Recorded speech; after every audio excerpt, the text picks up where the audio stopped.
இன்றே டவுன்லோட் செய்து உங்கள் ஃபேவரட் ஷோக்களை என்ஜாய் பண்ணுங்க. இந்த மாதிரி மிடில் கிளாஸ் மென்டாலிட்டில இந்த மாதிரி திருட்டுத்தனம் நடக்கிறதெல்லாம் ரொம்ப காமன். உங்களை நம்புறதுக்கு நான் தயாரா இல்ல. நீங்க தான் பணத்தை எடுத்தீங்கன்றதுக்கு என்கிட்ட சாலிடா வீடியோ ப்ரூஃப் இருக்கு. கம்பெனில பொறுப்பான பதவியில இருக்கிறவங்க கிட்ட பணத்தை வைக்க சொல்லி கொடுத்தா அந்த பணத்தை எடுத்து செலவு பண்ணணும்னு நினைக்கிற மனநிலையா பா என்னன்னு சொல்றது? போதும் மித்ரா, அவங்க தான் பணத்தை எடுக்கலன்னு சொல்றாங்கல்ல. எந்த ஒரு விஷயத்தையும் எடுத்தோம் கவுத்தோன்னு டிசைட் பண்ண முடியாது. அவங்க நம்ம ஆபீஸ்ல எவ்வளவு வருஷமா வேலை பார்த்துட்டு இருக்காங்க. கண்ணுல பாக்குறது காதுல கேட்கறது எல்லாமே போய். இந்த விஷயத்த விசாரிச்சு பார்த்து முடிவு பண்றது மட்டும்தான் சரியா இருக்கும். மித்ரா, எனக்கு என்னமோ நீ ரொம்ப அவசரப்படுற மாதிரி தெரியுது மித்ரா. அது நீங்க என்ன பேசுறீங்க? எவிடன்ஸோட தப்பு பண்ணவங்களை கண்டுபிடிச்சிருக்கோம். அதுக்கப்புறமும் நீங்க பாட்டுக்கு சப்போர்ட் பண்றத பார்த்தா எனக்கு ரொம்ப ஆச்சரியமா இருக்கு. இவ்ளோ நடந்ததுக்கு அப்புறமும் விசாரிக்கிறதுக்கு என்ன இருக்கு? எல்லா ஆதாரமும் பாரதி தான் பணத்தை எடுத்தாங்கன்னு கிளியரா சொல்லுது. இதுக்கு மேலயும் இந்த மாதிரி ஆளுங்க எங்க கம்பெனில ஒர்க் பண்றதுக்கு என்னால அலோவ் பண்ணவே முடியாது. பாரதிய பார்த்து இங்க இருக்கிறவங்க தப்பு பண்றதுக்கு நிறைய சான்சஸ் இருக்கு.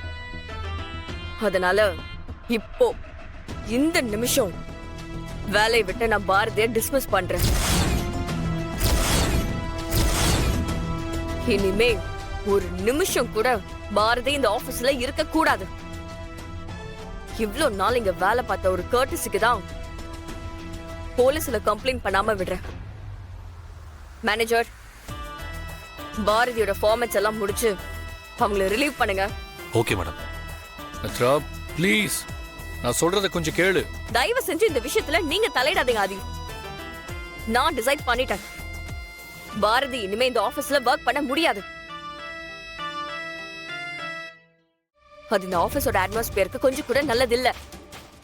தப்பு பண்ணா தண்டனை கிடைக்கும்னு தெரிஞ்சாதான் மொத்தவங்க இந்த தப்ப பண்ணாம இருப்பாங்க.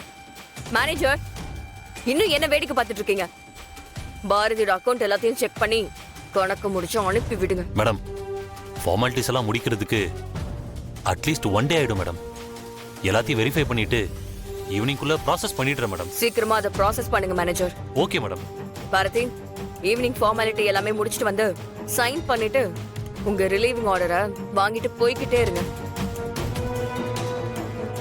நான் நினைச்சா உங்களை பிளாக் லிஸ்ட்ல போட முடியும். ஆனா நான் அதை பண்ணல.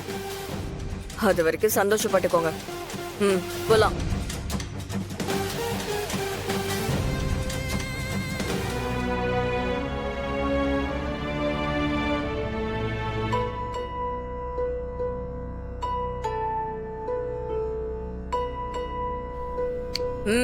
பாரதி, இன்னொரு முக்கியமான விஷயம். எங்க கம்பெனி பணத்துல இருந்து எடுத்த பணத்தை உங்களுக்கு இந்த ஆபீஸ் கொடுக்க வேண்டிய பணத்துல இருந்து நாங்க எடுத்துப்போம். உங்களுக்கு சம்பளம் வராது. நீங்க கிளம்பலாம்.